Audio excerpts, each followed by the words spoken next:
Yes, my dear friends, as you know, we created and reviewed our Python codes in our previous lesson. Now, let's have information about the circuit diagram of our project 3. When we examined our circuit diagram, we connected to the left leg of the potentiometer to the 5 voltage leg of the Arduino.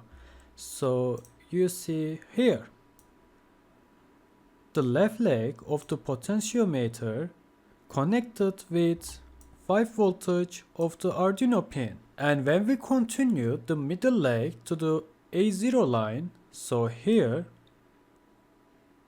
and here, and the right leg, so here, to the GND line of the Arduino.